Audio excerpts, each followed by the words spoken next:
आज के इस वीडियो में हम देखने वाले हैं क्लास 8 एनसीईआरटी हिंदी वसंत चैप्टर नंबर 12 पानी की कहानी। ये न्यू टेक्स्ट बुक में चैप्टर नंबर 12 है, ओल्ड टेक्स्ट बुक में चैप्टर नंबर 16 है। तो इस कहानी यानी इस जो लेसन के द्वारा हम सीखने वाले हैं वाटर साइकिल जल चक्र। जो लेसन है ये रामचंद्र तिवारी द्वारा लिखित गया है। ये लेसन में हम सीखने वाले हैं कि कैसे एक बूंद मतलब कैसे पानी अपना जीवन बताता है, पानी की आत्मकथा देखेंगे। इसके ऊपर आप निबंध लिख सकते हैं, इससे आप बहुत सारी जानकारी प्राप्त कर सकते हैं। तो यह बात है जब लेखक अपने खेत के अंदर काम कर रहे थे, तब उन्हें कुछ मतलब अजीब सा लगा। उनके हाथ पर एक मतलब उनके कलाई पर एक बूंद बेर के पेड़ से आ टपकी। वो जो बूंद है वो कलाई से सिसक कर यानी सटक कर फिसल कर उनके पाँव मतलब उनका जो हाथ है हथेली पर आ पड़ी। फिर उन्होंने इसे नज़रअंदाज कर अपने काम पर ध्यान दिया। फिर उन्हें कुछ ऐसा आवाज़ आया कि मतलब जैसे कि कोई सितार बजा रहा हो, पर एक्चुअली ये सितार है, ये सितार नहीं थी। एक्चुअली ये जो है ये बूंद हिल हिल कर स्वर उत्पन्न कर रही थी, और ये स्वर से जो आवाज़ थी वो उन्हें पहुँच रही थी, लेखक को पहुँच रही थी। फिर बाद में लेखक को लगा कि भाई कोई सितार बजा रहा होगा। फिर लेखक ने ध्यान से देखा, गौर किया, अपनी दृष्टि हाथ के ऊपर गिराई, तो जो ये है बूंद है वही स्वर उत्पन्न कर रही थी। फिर उन्होंने ध्यान से कान लगाकर सुना कि बूंद कह रही है, सुनो सुनो। तो क्या बोलते हैं, लेखक को अजीब लगा। लेखक ने अपने काम के ऊपर ध्यान दिया। फिर बाद में उन्होंने वापस से आवाज़ की बूंद ने कि सुनो सुनो। फिर लेखक को न चाहकर भी उन्हें उसे सुनना पड़ा। तो लेखक ने कहा, कहो कहो। तो बूंद जो है ओस की बूंद थी, वो ओस की यानी जल की बूंद, आप जल की बूंद पानी की बूंद कह सकते हो। वो एकदम प्रसन्नता होकर, एकदम उत्सुकता होकर कही कि मैं ओस हूँ। अभी ये उत्सुकता होकर प्रसन्नता होकर क्यों कहा बूंद ने? क्योंकि बूंद को कोई सुनने वाला मिला था। नहीं तो बूंद अपने काम पर काम करती थी, नहीं तो बूंद को कोई सुनने वाला मिला, बूंद का कोई अपना दोस्त सुनने वाला मिला। तो फिर बूंद ने कहा कि मैं ओस हूँ। तो लेखक ने कहा कि भैया मैं जानता हूँ तुम ओस हो, भैया ओस की बूंद हो तुम। तो बूंद ने कहा कि मुझे पानी भी कहते हैं, जल भी कहते हैं। तो लेखक ने कहा, अरे हाँ भाई, मुझे वो भी पता है कि तुम्हें पानी और जल भी कहते हैं। फिर बूंद ने कहा कि मैं मैं बेर के पेड़ से आई हूँ। झूठी, बेर के पेड़ में से आई हूँ मतलब बूंद ने कहा कि ये जो पेड़ है तुम्हारे पीछे खड़ा है, उसी उसी के पत्तों में से मैं आई हूँ।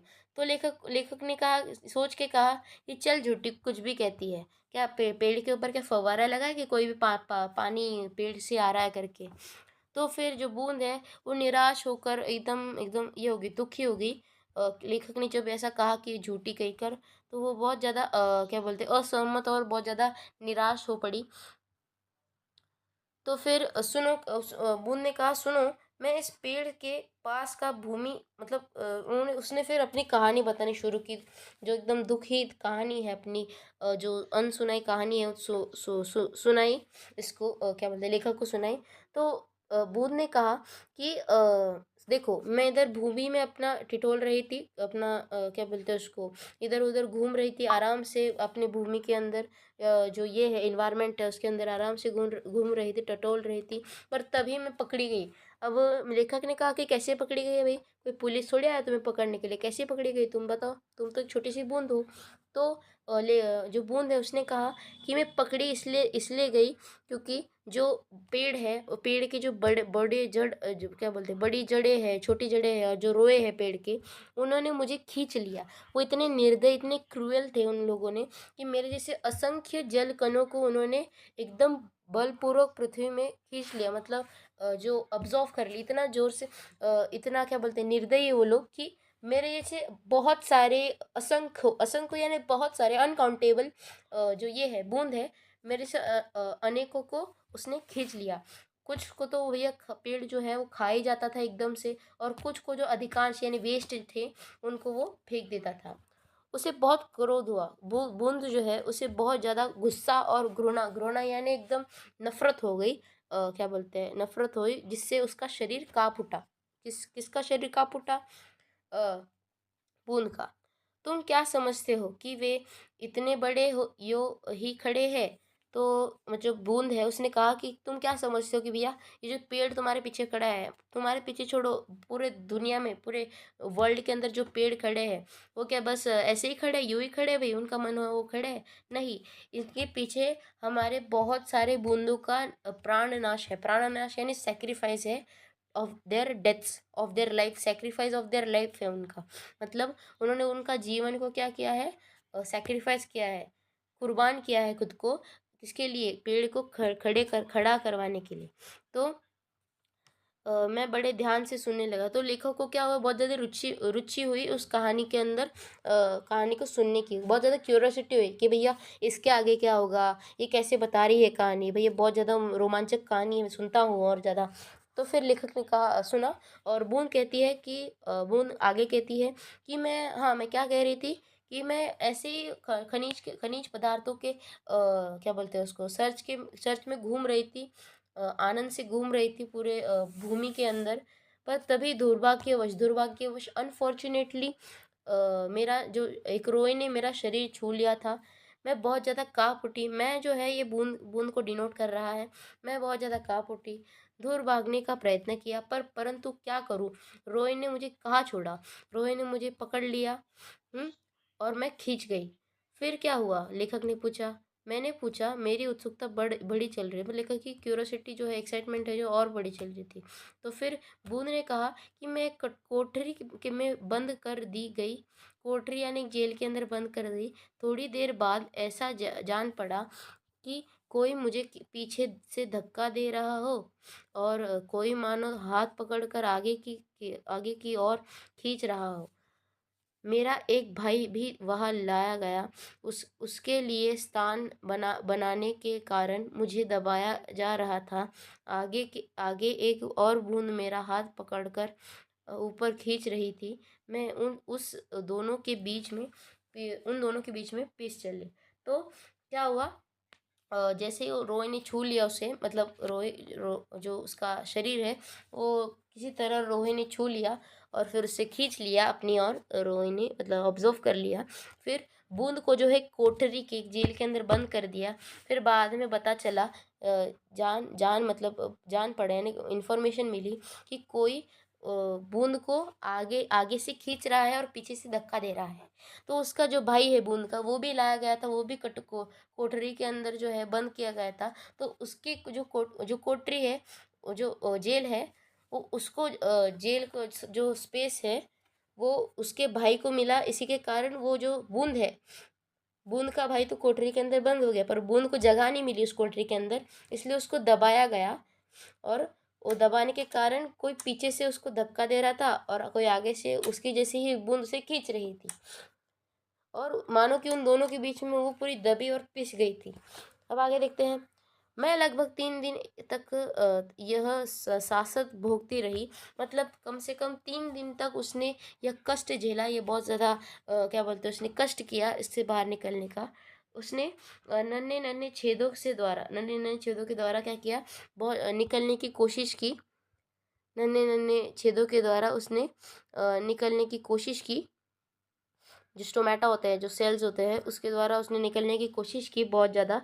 जैसे तैसे वो बाहर आई, और उसको लगा कि वो पत्तों के ऊपर से उड़कर निकल जाएगी, पर दुर्भाग्यवश वहाँ पर सूर्य नहीं था, वहाँ पर चंद्रमा था। अभी यहाँ पर सूर्य और चंद्रमा का क्या रिलेशन है? तो जब जब सूर्य होता है तब तक वाटर वेपर के रूप में बनकर इवेपोरेट हो जाता है। आपने साइंस में पढ़ा होगा कि वहाँ पर ये है वाटर जो है, वो धूप के जो ये है क्या बोलते हैं उसको, पानी स्टेम जो होता है, स्टीम उस स्टीम के रूप से उड़ जाता है, हवा के अंदर उड़ जाता है, इवेपोरेट हो जाता है। तो उड़ने की शक्ति आ जाती है उसके अंदर। तो उसको लगा कि वो उड़ जाएगी, पर वहाँ सूर्य नहीं था जो उड़ने की शक्ति दे सके। पर कैसे तैसे, और वायुमंडल था उधर, पर ज़्यादातर वायुमंडल के अंदर बहुत सारे बूंदें पहले से ही जा चुकी थी, तो जिसके कारण उसे जगह नहीं मिली। तो फिर उसने सोचा कि भैया आज की रात में इधर इस पत्तों के अंदर ही सिमट के, मतलब एकदम बिखर के, डिस्पर्स, स्प्रेड होके सो जाऊँ, और कल की राह देखूँ। कल कल सूर्य आएगा तो मैं उड़ जाऊंगी ऑटोमेटिकली। तो सिकड़ी, हाँ, अभी जब मैं तुम्हें देखा तो जान में जान आई और रक्षा पाने के लिए तुम्हारे हाथ पर खुद पड़ी सॉरी। तो जब उसने तुम्हें देखा मतलब लेखक को देखा तो उसके जान में जान आई और उसके हाथ पे बिना किसी बर्बादी के उसके हाथ पर तो क्या बोलते खुद पड़ी। फिर इस दुखदता भावपूर्ण कहानी का मुझ पर बड़ा प्रभाव पड़ा। मतलब ये है कहानी जो बून ने बताई, वो लेखक के ऊपर बहुत ज़्यादा प्रभाव इमोशन डाला उसने, मतलब बहुत ज़्यादा इम्पैक्ट डाला इमोशनली। फिर जब तक तुम मेरे पास हो कोई पत्ता तुम्हें हाथ नहीं लगा सकता। तो लेखक ने डायरेक्ट चैलेंज दिया कि भैया जब तक तुम मेरे हाथ के ऊपर हो तब तक तुम्हें कोई एक पत्ता नहीं छू सकता, कोई एक रोया नहीं छू सकता जिसके द्वारा तुम परेशानी में आ सको। फिर बूंद है उसने कहा भैया तुम्हारा बहुत ज़्यादा धन्यवाद, पर तुम्हें इतनी रक्षा करने की ज़रूरत नहीं है, क्योंकि जब सूरज आएगा तब सूर्य की वजह से मुझे उड़ने की शक्ति मिलेगी और मैं तब उड़ जाऊंगी। पर तब तक मैं तुम्हें मेरी पूरी जो ये है क्या बोलते हैं उसको विचित्र घटनाओं से भरी परि परिपू परिपू परिपूर्ण जो जीवन की कहानी है दास्तां है मेरी, मैं तब तक सूर्य आने तक मैं तुम्हें तब तक सारी कहानी बता दूंगी, मेरी खुद की आत्मकथा मेरी खुद की। और तुम्हें ज़्यादा दर्द भी नहीं होगा। मतलब जो जो जो तुम मतलब तुम जो हो तुम मुझे जब हाँ मतलब तुमने जो मुझे हाथ में लिया है, तुमने जो मुझे अपने हथेली पर लिया है, लेखक को कहा है बूंद ने कहा लेखक को कि जो अगर मतलब जो तुमने मुझे हाथ पर हथेली पर मुझे लिया है रक्षा देने के लिए, तुम्हारा हथेली भी नहीं दुखेगी जब तक मेरी कहानी सुना दूंगी। तो लेखक भी क्यूरोसिटी एक्साइटमेंट के साथ कहा कि अच्छा ठीक है चलो सुनाओ अपनी कहानी। तो क्या बोलते हैं उसको जो बूंद है वो स्टार्टिंग से अपने पूरे खानदान से लेकर एंशियंट टाइम से लेकर अब तक प्रेजेंट तक पूरी बात बताती है। तो आइए देखते हैं क्या बात बताती है वो। तो उसने कहा कि मेरे जो पूर्वज थे मतलब मेरे जो वंशज थे पूर्वज थे पुरखे थे, जो हाइड्रोजन और ऑक्सीजन थे। हाइड्रोजन यानी हाइड्रोजन, आप उसे हाइड्रोजन यानी आप कह सकते हो एच एच के नाम से उसको डिनोट करते हैं। और ऑक्सीजन यानी ऑक्सीजन यानी ऑक्सीजन जिसको हम O2 कहते हैं। वो दोनों जो है मेरे पुरखे थे जो सूर्यमंडल के अंदर लपटों के रूप में मतलब वेव्स के रूप में जो है वो लहर रहे थे। सो सूर्यमंडल में जब जो ये है सूर्यमंडल के अंदर जो ये है सूर्य, वो अपना जो मार्ग है, जो सूर्यमंडल के अंदर जो प्लान जो भी अपना जो सूर्य था, वो अपना निश्चित समय अपना मार्ग में के अंदर चक्कर लगा रहा था। उस दिन ब्रह्मांड में उथल पुथल चल रही थी, मतलब डिस्ट्रक्शंस चल रहे थे बहुत सारे उस टाइम। तो जिसके कारण बहुत सारे ग्रह उपग्रह बन रहे थे, प्लैनेट्स सब प्लैनेट्स बन रहे थे। पर क्या बोलते हैं लेखक ने पूछा ठहरो क्या तुम्हारे पुरखे पुरखे अब सूर्यमंडल में नहीं है। तो लेखक ने कहा कि रुको क्या तुम्हारे पुरखे अभी अभी भी सूर्यमंडल के अंदर है कि नहीं बताओ। तो बूंद ने कहा कि है, उनके वंशज अपनी भयावह लपटों से अब भी उनका मुख उज्जवल किए हुए हैं। मतलब उनके जो वंशज है अपनी भयावह लपटों यानी जो कंटिन्यूस लहरें हैं उसके द्वारा जो है अपने जो मुख है यानी खुद को जिंदा रखे हैं। आगे देखते हैं। वह बड़ी प्रसन्न था उनके पुरखों जो मतलब हाइड्रोजन और ऑक्सीजन है, वो बड़ी प्रसन्नता से क्या बोलते हैं सूर्य के धरातल धरातल यानी सूर्य से सूर्य के धरातल यानी सरफेस जो है उसके ऊपर नाच रहे थे। एक दिन की बात है कि दूर एक प्रचंड, तो क्या हुआ आगे, एक दिन की बात है कि दूर उन दोनों को हाइड्रोजन और ऑक्सीजन को एक दिन की बात है कि उनको दूर से एक प्रकाश पिंड उल्का पिंड दिखा जो कि बहुत बड़ा था। जो जो वो जैसे पास पास आने लगा वैसे वैसे वो बहुत बड़ा दिखने लगा। और उसको देखकर सूर्य भी कांपने लगा। वो इतना बड़ा था कि सूर्य भी डरने लगा। उसकी आकर्षण शक्ति ने सूर्य को डरा दिया। और क्या हुआ आकर्षण फिर क्या हुआ क्या बोलते हैं ऐसा ऐसा ज्ञात हुआ कि उस ग्रह ग्रह राज से टकराकर हमारा सूर्य चूर्ण हो जाएगा। उन्हें डर था कि अगर ये प्रकाश पिंड जो भी उल्का पिंड है वो अगर हमारे सूर्य के मतलब बहुत बड़ा था, सूर्य से भी बड़ा था, तो अगर ये हमारे सूर्य के साथ टकरा गया तो हमारा सूर्य तो चूर चूर हो जाएगा। पर ऐसा हुआ नहीं। एक्चुअली जो ये प्रकाश पिंड है वो सूर्य के बाजू से गया, पर उसकी आकर्षण शक्ति इतनी थी कि उसने सूर्य के एक छोटे से पार्ट को इतना ज़्यादा डैमेज पहुंचाया कि वो पार्ट बहुत ज़्यादा बिखर गया, टूट गया। और वो जो टूटा हुआ पार्ट है वो भी इस आकर्षण शक्ति को न सह पाया, जिसके कारण वह छोटे छोटे क्या बोलते हैं गोले के अंदर गोले के रूप में आ गया। और इस गोले को आज के इस हमारी दुनिया में हम पृथ्वी कि पृथ्वी के रूप में देखते हैं, पृथ्वी के स्वरूप देखते हैं। यह प्रारंभ में एक बड़ा आग का गोला था, मतलब एक्चुअली में बड़ा आग का गोला था ऐसा। परंतु उन लपटों से तुम पानी कैसे बनी? तो एक्चुअली जो ये है रेखा कि उन्होंने कहा, उनको बहुत क्यूरियोसिटी थी जानने की, तो उन्होंने कहा कि अच्छा ठीक है, वो सब ठीक है, प्रकाश आया वगैरह वगैरह हुआ, सूरज का वो बिखरा टूटा वगैरह, पर इससे तुम्हारा क्या फ़ायदा? मतलब इससे तुम पानी बनी तो बनी कैसे? तो उन्होंने कहा मुझे ठीक पता नहीं। हाँ, यह सही है कि हमारा ग्रह ठंडा होता चला गया। मतलब हाँ, जैसे ही वो टकराया और गोला बना तब वो बहुत ज़्यादा हीटेड था, मतलब वो लावा के द्वारा बहुत ज़्यादा गर्म हुआ था। उसके अंदर बहुत सारे लावा, मैग्मा, कोर वगैरह वगैरह थी, इनर कोर आउटर कोर थे। उस टाइम बहुत ज़्यादा गर्म थी अपनी जो पृथ्वी, पर धीरे धीरे समय के आते ही आते वो बहुत ज़्यादा ठंडी हुई। और मुझे मुझे याद है कि अरबों वर्ष पहले में हाइड्रोजन और ऑक्सीजन से रासायनिक क्रिया के कारण उत्पन्न हुई थी। उन्होंने आपस से मिलकर अपना प्रत्यक्ष अस्तित्व गवा दिया है और मुझे उत्पन्न किया है। मैं उन दिनों रूप में पृथ्वी भाप के रूप में पृथ्वी के चारों ओर घूमती फिरती थी। उसके बाद न जाने क्या हुआ। जब मुझे होश आया तो मैंने अपने को ठोस बर्फ के स्वरूप में पाया। मेरा शरीर पहले भाप रूप में था, वह अब अत्यंत छोटा हो गया था। वह पहले से कोई 70वां भाग गया था। मैंने देखा मेरे चारों ओर मेरे असंख्य साथी बर्फ बने पड़े थे। जहाँ तक दृष्टि जाती थी वह बर्फ थी। बर्फ की के अतिरिक्त कुछ दिखाई न पड़ता था। जिस समय हमारे ऊपर सूर्य की किरणें पड़ी थी तो सौंदर्य बिखर पड़ता था।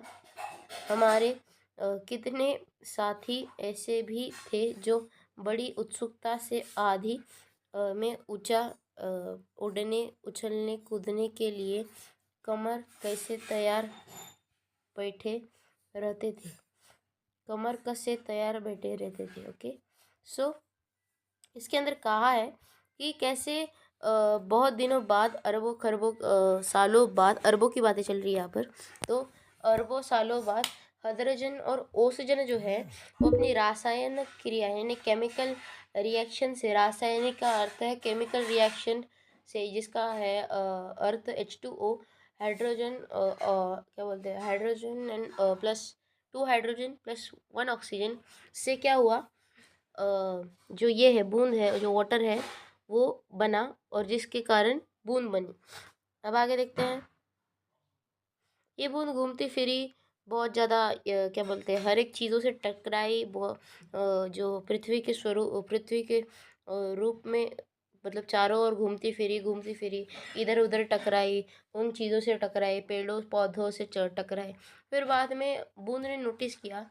बूंद की जब आँख खुली, मतलब बूंद बहुत ज़्यादा बेहोश हालत में थी, तो जब उनकी आँख खोली, बूंद और उनके साथीदारों की आँख खोली, मतलब बूंद ऑब्वियसली बूंद के साथीदार बूंदी होंगे, तो उनकी जब आँख खुली तो उन्होंने देखा कि वो एक बर्फ़ के अंदर, मतलब ढस गए हैं, मतलब जो क्या है, बर्फ़ के अंदर ढस गए हैं।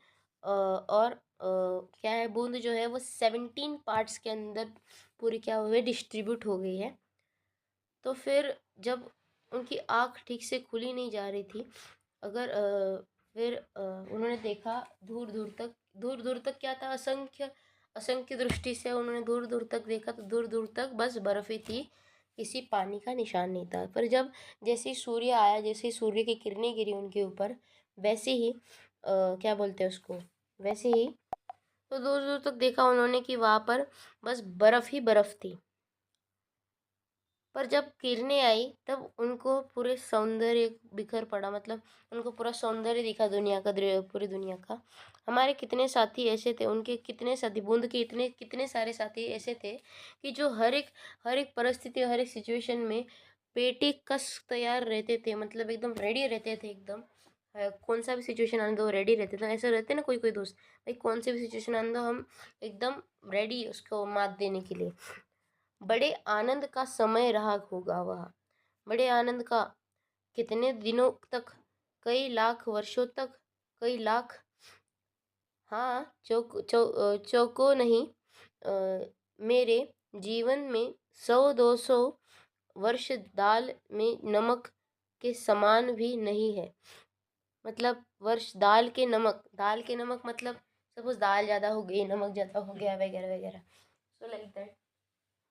अब मतलब लेखक ने पूछा कि बड़े आनंद का दिन, मतलब क्या बोलते हैं, लेखक ने पूछा बड़े आनंद का दिन रहा होगा वह, तो फिर बूंद ने कहा बड़े आनंद का कितने दिनों तक, कई लाखों वर्षों तक, कई लाख। तो बेबूद ने कहा हाँ चौको नहीं, मतलब बहुत ज़्यादा, चौको यानी बहुत ज़्यादा सालों तक नहीं, मेरे जीवन में 100-200 वर्ष दाल में से नमक के समान भी नहीं है। मतलब मेरे जीवन में 100-200 यानी 100-200 दाल से नमक, दाल में नमक यानी दाल के अंदर हम जब नमक डालते हैं कभी ज़्यादा हो जाता है कभी कम हो जाता है, तो उसके समान भी मेरा ये नहीं है, क्या बोलते हैं, जीवन नहीं है। मतलब सपोज दाल के अंदर दाल ज़्यादा है नमक कम है, उतना मेरा ये नहीं है, जीवन है ही नहीं उतना। 100-200 तो भाई बहुत कम है मेरे लिए। मैंने ऐसे दीर्घजीवी से वार्तालाप करते जान अपने को धन्य माना और ओस की बूंद के प्रति मेरी श्रद्धा बढ़ चली। तो लेखक को बहुत ज़्यादा दीर्घजीवी से वार्ता, दीर्घजीवी यानी बहुत ज़्यादा लंबे समय तक जीने वाला। लॉन्ग जो ये है क्या बोलते हैं, लॉन्ग लिव जो होता है, दीर्घजीवी को लॉन्ग लिव कहते हैं।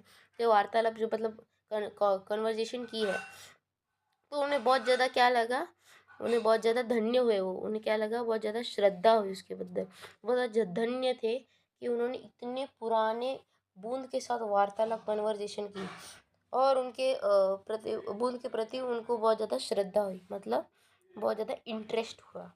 अब आगे देखते हैं। हम शांति से बैठे एक दिन हवा से खेलने की कहानियाँ सुन रहे थे कि अचानक ऐसा अनुभव हुआ मानो हम सरक रहे हो, सबके मुख पर हवाइयाँ उड़ने लगी। अब क्या होगा। तो इसमें ये बताया कि जब ये हवा हवा से खेलने की कहानियाँ सुन रहे थे बूंद लोग, तो शांति से बैठकर, तो उनके साथ ऐसा अचानक से एक अनुभव हुआ कि सब सब सबके मुख पर हवाइयाँ उड़ने लगे, हवाएं उड़ने लगे यानी चौंकने लगे सब कुछ। तो अब आगे क्या हुआ, तो अभी देखते हैं। इतने दिन आनंद से काटने के पश्चात अब दुख सहन करने का साहस हम में न था। बहुत पता लगाने पर हम ज्ञात हुआ कि हमारे बाहर से ही हमारे नीचे वाले भाई दबकर पानी हो गए हैं। उनका शरीर तो ठोसपन को छोड़ चुका है और उनके तरल शरीर पर हम फिसल चले हैं। तो इसमें क्या हुआ है कि बता रहे हैं कि बहुत ज़्यादा अच्छा वाला जीवन, आनंद वाला जीवन काटने के बाद डायरेक्टली दुख वाला जीवन हम नहीं सह कर सकते हैं। हमारे नीचे जो, मतलब हमें उनको जानकारी मिली कि हमारे नीचे वाले जो भाई हैं वो दबकर अभी फिसल पानी बन चुके हैं, और जिसके ऊपर हम क्या बोल रहे हैं, फिसल चल रहे हैं। तो ऐसा हुआ है कुछ इसके साथ। तो अब मैं कई माह समुद्र में इधर उधर घूमती रही, फिर एक दिन गर्म धारा से भेंट हो गई। धारा के चलते जलते अस्तित्व को ठंडक पहुंचाने के लिए हमने उसकी गर्मी सोखनी प्रारंभ कर दी, और उसके इसके फल स्वरूप में पड़ी और पानी बनकर समुद्र में मिल गई। अब आगे देखते हैं समुद्र यानी बहुत महीने समुद्र में इधर उधर घूमती रही बूंद, और फिर एक दिन गर्म धारा से भेंट हुई। गर्म धारा यानी ये जो आप देख रहे हैं ये गर्म धारा है, मतलब वाटरफॉल काइंड ऑफ आप कह सकते हैं, जिसमें बहुत ज़्यादा गर्मी रहती है, हीट ज़्यादा रहती है। गर्म धारा से मिली, समुद्र के अंदर वो घूमती रही, और एक दिन वो एकदम हाई टेम्परेचर में क्या होता है, प्रेशर और जो हीट है वो बहुत ज़्यादा होती है। तो गर्म धारा से उसने भेंट ली। धारा के जलते अस्तित्व को ठंडक पहुँचाने, मतलब धारा को ठंडक पहुँचाने के लिए उसने जो ये हीट है वो ऑब्जर्व करना शुरू की। किसने ऑब्जर्व करना शुरू की? बूंद ने प्रारंभ किया। किसके लिए? वो ऑब्जर्व करना शुरू किया। इसके फलरूप इसका क्या हुआ, इसका क्या बोलते हैं, रिजल्ट क्या निकला कि पिघल पड़ी और पानी बनकर समुद्र में मिल गई। तो फिर क्या हुआ, इसके फलस्वरूप जो क्या बोलते हैं, ये बूंद है वो पिघल पड़ी। बूंद जो है ये पिघली और पानी बनकर समुद्र में मिल गई। समुद्र का भाप बनकर मैंने जो दृश्य देखा वह वर्णनातीत है। मैं अभी तक समझती थी कि समुद्र के केवल मेरे बंधु बांधवों का ही राज्य है, परंतु अब ज्ञात हुआ कि समुद्र में चहल पहल वास्तव में दूसरे ही जीवों की है, और उसमें नीरा नमक भरा है।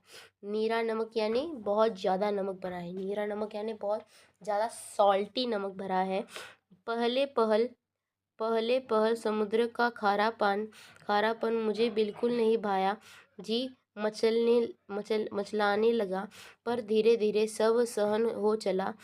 एक दिन मेरे जी में आया कि मैं समुद्र के ऊपर तो बहुत घूम चुकी हूँ, भीतर चलकर भी देखना चाहिए कि क्या है। इस कार्य के लिए मैंने गहरे जाना प्रारंभ कर दिया। मार्ग में विचित्र जीव देखे मैंने। अत्यंत धीरे धीरे रेंगने वाले घोंघे, जालीदार मछलियाँ, कई मन भारी कछुए और हाथों वाली मछलियाँ देखी। एक मछली ऐसी देखी जो मनुष्य से कई गुना लंबी थी। उसके आठ हाथ थे, और वह इन हाथों से अपने शिकार को जकड़ लेती थी। अब आगे देखते हैं। मैं और गहराई की खोज में किनारों से दूर गई तो मैंने एक ऐसी वस्तु देखी कि मैं चौंक पड़ी। अब तक समुद्र में अंधेरा था। सूर्य का प्रकाश कुछ भी ही भीतर तक पहुंच पाता था, और बल लगाकर देखने के कारण मेरे नेत्र दुखने लगे थे। मैं सोच रही थी कि यहाँ पर जीवों को कैसे दिखाई पड़ता होगा कि सामने ऐसा जीव दिखाई पड़ा मानो कोई लालटेन लिए घूम रहा है। यह एक अत्यंत सुंदर मछली थी। इसके शरीर से एक प्रकार की चमक निकलती थी जो इसे मार्ग दिखलाती थी। इसका प्रकाश देखकर इसकी कितनी छोटी छोटी अनजान मछलियाँ इसके पास आ जाती थी, और यह जब भूखी होती थी तो पेट भरकर उनका भोजन कर लेती थी। अब जैसे ही मछली क्या बोलते हैं उसको समुद्र में मिल गई, तो उसने जो समुद्र का दृश्य है वो सब बताया कि भैया ये वर्णित नहीं है, बहुत ज़्यादा सुंदर दृश्य है, इसको मैं वर्णन कर ही नहीं सकती, इतना ज़्यादा ये है सुंदर है। फिर उसे लगता था कि समुद्र में केवल उसके बंधु बांधवों के ही राज होगा, परंतु अब उसको जानकारी हुई है कि नहीं, समुद्र में चहल पहल वास्तव में दूसरे ही जीवों की है। मतलब समुद्र में जो चहल पहल है, जो साउंड वगैरह है, एक्चुअली में दूसरे जीवों की है। समुद्र में बस उनके बंधु बांधव नहीं, बहुत सारे अलग अलग प्रकार के जीव रहते हैं। उसने बहुत सारी चीज़ें डिस्कवर की। उसने देखा, मतलब उसने बहुत सारे अलग अलग प्रकार की मछलियाँ डिस्कवर की।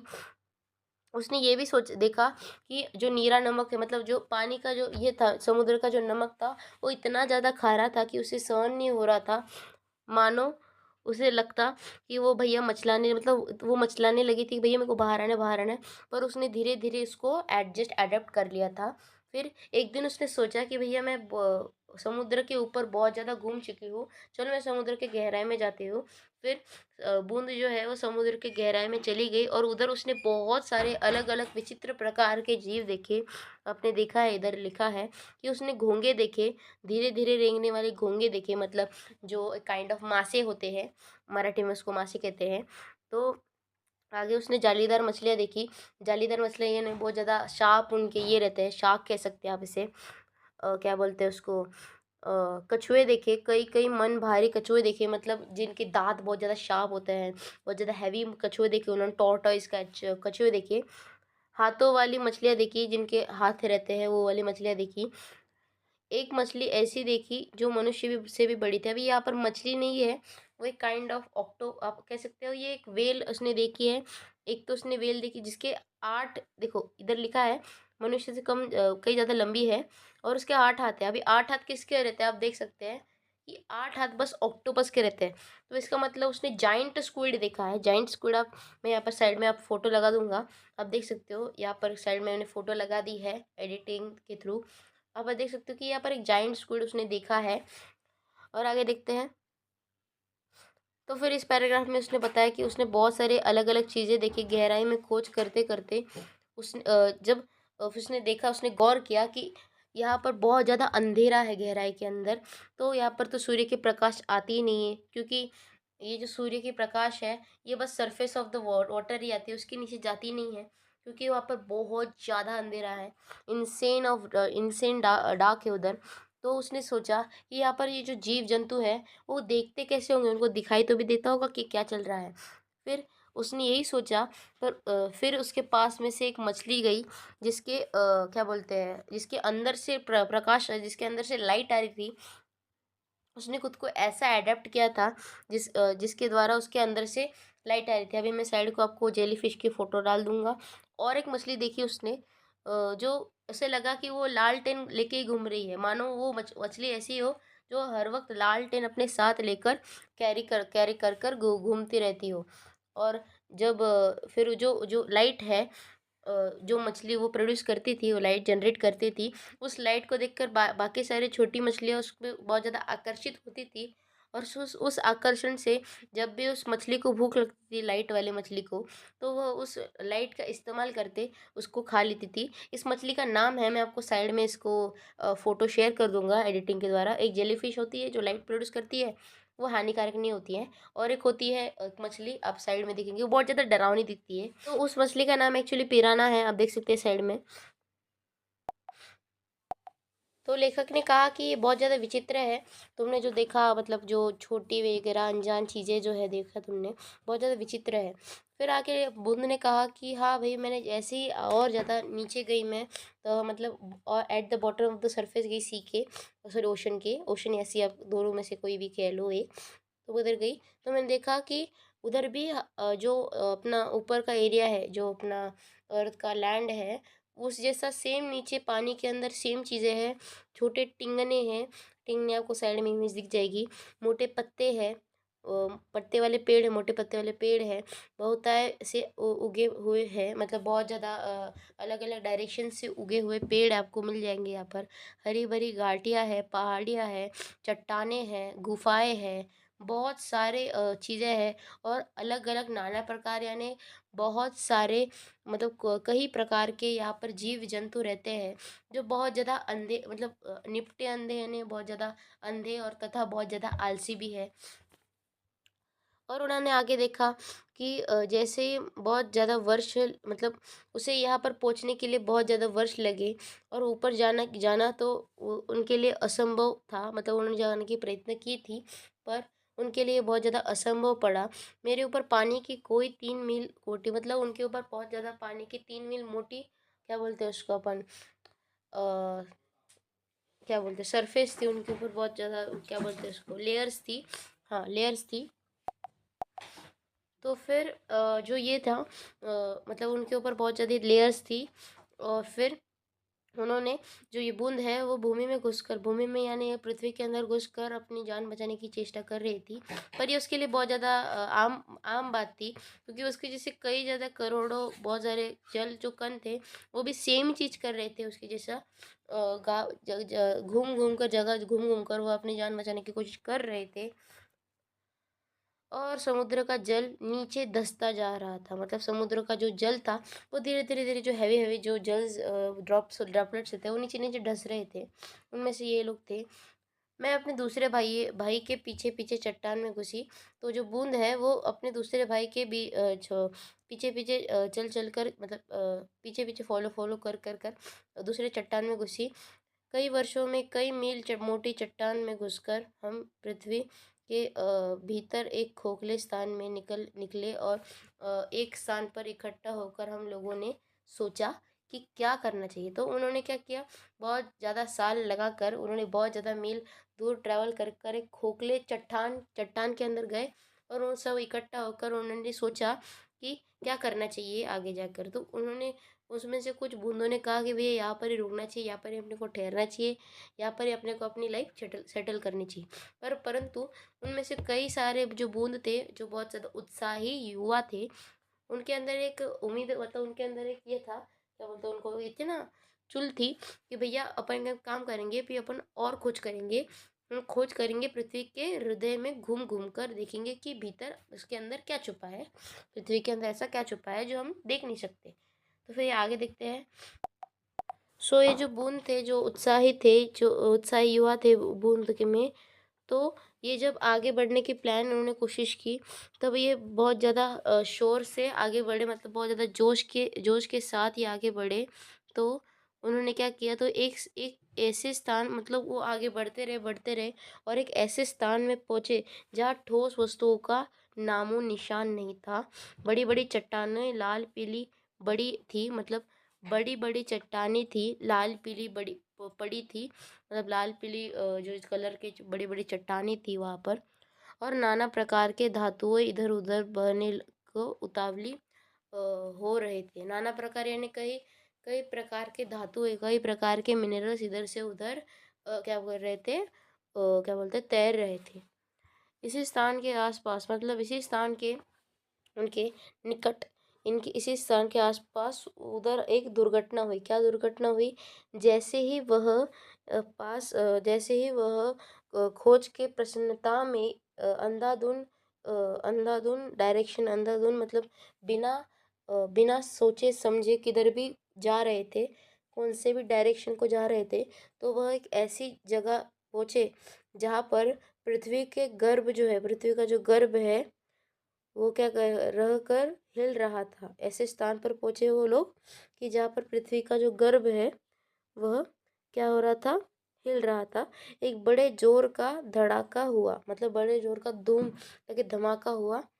और क्या हुआ, हम बड़ी तेजी से बाहर फेंक दिए गए, मतलब वो जो बूंदे के साथियों है वो बहुत बहुत ज़्यादा तेजी से उड़ चल रहे थे। इस दुर्घटना से हम चौंक पड़े थे। पीछे देखने से ज्ञात हुआ कि पृथ्वी फट गई थी है और उसमें धुआं रेत पिघली धातुएं तथा लपटें निकल रही है।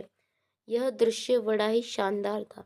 तो वहाँ पर क्या हुआ था, वहाँ पर जो ये है चीज़ें हैं वो फट गई थी, फट गई थी, जिससे कि धुआं रेत पिघली पिघली धातुएं तथा बहुत सारी लपटें निकल रही थी, मतलब मिनरल्स बहुत ज़्यादा उस धमाके से निकल रहे थे। ये जो दृश्य था बहुत ज़्यादा शानदार और वर्णनित नहीं कर सकते थे इसको। तो लेखक ने कहा मैं समझ गया कि लेखक ने क्या कहा बूंद को कि भैया मैं समझ गया है, तुम ज्वालामुखी की तो नहीं बात कर रही हो। तो बूंद ने कहा अच्छा, तुम्हारी भाषा में से ज्वालामुखी कहते हैं। अब जब हम ऊपर पहुँचे तो हमें एक और भाप का बड़ा दल मिला। तो जब वो ऊपर पहुँचे, मतलब धमाके होने के बाद जब वो ऊपर पहुँचे पानी के वापस से सरफेस के ऊपर पहुँचे, तो वहाँ पर उनको वापस एक भाप मिली, बड़ा दल भाप का दल मिला। हम गरज कर आपस में मिल गए, मतलब वह गरज कर एक दूसरे के साथ कंबाइन हो गए और मिल गए एक दूसरे के साथ। पुरानी सहेली आंधी के भी दर्शन कर लिए उन्होंने, मतलब उनकी उसकी पुरानी सहेली थी बूंद की नहीं, मतलब सबकी पुरानी सहेली थी आंधी, उसके दर्शन कर लिए। आंधी उसके पीठ पर बिठाकर, आंधी आपको पता है आंधी तूफान गरज कर वगैरह वगैरह, तो आंधी जो है उसने उसके लिए बूंदों को पीठ पर बिठाकर कभी इधर से उधर घुमाने की कोशिश की। हम आकाश में स्वच्छंद खिलौले खिलौले करते फिरते थे। खिलौले यानी अ, एक मिनट, खिलौले यानी इधर उधर मस्ती करते फिरते थे। तो जब बहुत ज़्यादा वेट हुआ, बहुत ज़्यादा मतलब बहुत सारे कण एक दूसरे के साथ कंबाइन हुए, तो बहुत ज़्यादा जो वेट बना, उससे क्या हुआ, बूंद जो जो ये है पानी जो है वो नीचे गिर गया और वापस से वो बूंद में बिटोर कर वापस से नीचे झुक गए और कूद पड़े। मैं एक पहाड़ पर गिरी और अपने साथियों के साथ मैली कुचली हो एक और को बहुत चली, मतलब एक नदी के, मतलब वो एक पहाड़ के ऊपर गिरी और अपने साथियों के साथ मैली कुचली, मतलब एकदम मड से, डर्टी वाटर के साथ एकदम गंदी हो और नदी के साथ बह चली। पहाड़ों में एक पत्थर से दूसरे पत्थर पर कूदने को कूदने और किलकारी मारने में जो आनंद आया वह भूला नहीं जा सकता। किलकारी यानी हंसने की आवाज़ कह सकते हैं आप इसे, हंसने की आवाज़ ही है। पहाड़ों से जो एक पत्थर से दूसरे पत्थर में जो कूदने में जो आवाज़ें आती थी भाई, जो आनंद है उस आवाज़ों का, वो तो समझ नहीं सकता लेखक को, वो बूंद कह रही है। तो मस्ती के लिए जो बूंद है और बूंद के साथीदार हैं, वो एक चट्टान से दूसरे चट्टान, एक पत्थर से दूसरे पत्थर में कूदे। पर इस कूदने से क्या हुआ, बेचारे जो पत्थर है वो खंड खंड में टूट कर बिखर गए। यह जो तुम इतनी रेत देखते हो, पत्थरों पत्थरों को चबा चबा कर हम ही बनाते हैं। जो तुम इतनी रेत देखते हो, इतने सारे जो रेत यानी हम कह सकते हैं इसको कंकड़ पत्थर जो देखते हो, इसको हम एकदम मिक्स करके एकदम बारीक में चबा चबा कर पीस पीस कर हम इसका रेत बनाते हैं। तो जिस समय ये जो लोग मस्ती कर रहे थे, तो उस समय कठोर से कठोर यानी जो ठोस से सॉलिड से सॉलिड चीज़ें भैया इनके मस्ती के कारण टूट बिखरी रहती। तो जब भी उन लोगों ने मस्ती की, तो विजय के अवसर पर ये लोग एक दूसरे को विदाई देते हैं और इधर उधर में बिखर जाते हैं। और बूंद जो थी, उसकी इच्छा थी कि वो समतल भूमि यानी प्लेन सरफेस एरिया, जहाँ पर सब फ्लैट हो, फ्लैट सरफेस एरिया के ऊपर जो है वो घूम सके, इसलिए उसने एक छोटी धारा में डुबकी लगाई। और सरिता के वे दिवस बड़े मज़े थे, मतलब नदी में तैरने के जो दिन थे भैया, वो बहुत ज़्यादा आनंद ही थे। और फिर आगे देखते हैं, हम कभी भूमि को काटते, कभी पेड़ों को खोखला कर उन्हें गिरा देते। बहते बहते मैं एक दिन एक नगर के पास पहुंची। मैंने देखा कि देखा कि नदी के तट पर एक ऊंची मीनार में से कुछ काली काली हवा निकल रही है। मैं उत्सुक हो उसे देखने को, क्या क्या बड़ी कि अपने हाथों दुर्भाग्य को न्योता दिया। जो ही मैं इस उसके पास पहुंची, अपने और साथियों के साथ एक मोटे नल में खींच ली गई। कई दिनों तक मैं नल नल घूमती फिरी। मैं प्रतिक्षण उसमें से निकल भागने की चेष्टा में लगी रहती थी। भाग्य में मेरा साथ साथ था। बस एक दिन रात के समय मैं स्थान पर ऐसे स्थान पर पहुंची जहां नल टूटा हुआ था। मैं तुरंत उसमें होकर निकल भागी और पृथ्वी में समा गई। अंदर ही अंदर घूमते घूमते इस बेर के पेड़ के पास पहुंची। वह रुकी। सूर्य निकल आए आए आए थे। बस मैंने कहा, हाँ, मैं अब तुम्हारे पास नहीं ठहर सकती। सूर्य निकल आए हैं, तब तुम मुझे रोककर नहीं न रही रख सकते। वह ओस की बूंद धीरे धीरे घटी और आंखों से ओझल हो गई। तो इधर क्या देखा हमने कि जैसे ही वो जो ये है बूंद है, उन्होंने सरिता के द्वारा बहुत सारे चीज़ों को काटा, जैसे कि भूमि को काट दिया, पेड़ों को खोखला कर दिया अंदर से, इतने सारे थे। फिर बहते बहते एक दिन वो एक नगर में पहुंचे। उनके साथीदार बिछड़े नहीं थे, साथीदार थे उसके साथ, मतलब साथीदार अपनी राह पे चल रहे थे, वो लोग अपनी राह पे चल रहे थे। फिर बहते बहते वो एक नगर में आए। उन्होंने देखा कि एक धुआं निकल रहा है एक पाइप में से। फिर वह उधर जाने की उनको बहुत ज़्यादा उत्सुकता, उनकी ज़्यादा क्यूरियोसिटी बढ़ी। तो जैसे ही वो जा रहे थे, बस दुर्भाग्यवश से क्या हुआ, एक बड़े मोटे से नल ने उन्हें अपनी ओर खींच लिया, और कई दिनों तक जो बूंद है वो उस नल के अंदर घूमती रही। वो अब बाहर निकलने और अपनी जान बचाने की चेष्टा करने लगी। फिर भाग्य था उसके साथ, बूंद के साथ, कि वह एक दिन रात के समय इस स्थान पर, मतलब क्या बोलते हैं, नल तो टूटा हुआ था, मतलब नल टूट गया था उस समय, और जो बूंद थी वो उस बेर के पेड़ के ऊपर कैसे तो भी आ गई, और फिर वहाँ से वह लेखक के हाथ पर पहुँच गई। फिर उसकी कहानी जो ख़त्म हुई, तो लेखक ने कहा, बस भाई, बस हो गया, मैं भैया बस हो गया, बहुत बहुत ज़्यादा हो गया, तुम्हारी कहानी बहुत ज़्यादा लंबी हो गई। और बूंद ने भी कहा कि बस, मेरा समय आ गया है, सूर्य निकल आया है, अब सूर्य मुझे उड़ने की शक्ति देगा, क्षमता देगा। तुम मुझे तो तुम्हारे हथेली पर रोक कर नहीं रख सकते। और इसी क्या बोलते हैं, डायलॉग और इसी पंक्ति के साथ ये जो बूंद है वो धीरे धीरे आँखों से गायब होकर हवा बनकर आसमान में उड़ जाती है। तो इसी प्रकार हमें इस लेसन में जल चक्र विज्ञान के द्वारा एकदम रोमांचक पद्धति से हमारे सामने पेश किया गया है। आई होप आपको इस वीडियो से कुछ समझ में आया होगा, आपको इससे एग्ज़ाम में ज़्यादा हेल्प हुई होगी। मुझे लगता है कि ये वीडियो ज़्यादा लंबी हो गई है। पहले वाले पार्ट और इस वाले पार्ट को अगर मैं मिला के देखूँ तो अप्रोक्सीमेटली मे बी 45 मिनट्स हो रहे हैं। इसको इतना टाइम लगता है। आप अगर आप इस लेसन को पढ़ोगे तो आपको पढ़ने में आसान लगेगा, पर इसको समझाने में जो है बहुत ज़्यादा टाइम लगा जाता है। बहुत सारे वीडियोस ऐसे होते हैं जो रफली आपको एकदम स्ट्रक्चर दे देंगे कि क्या क्या होगा इसके अंदर, पर डिटेल में आपको समझना हो तो आप इस वीडियो को देख सकते हैं। तो आपके अगली वीडियो में, और हाँ, लाइक शेयर सब्सक्राइब करना मत भूलिएगा, और बेल आइकन जो है उसको दबाना मत भूलिएगा। मिलता हूँ आपको अगली वीडियो में, तब तक के लिए बाय।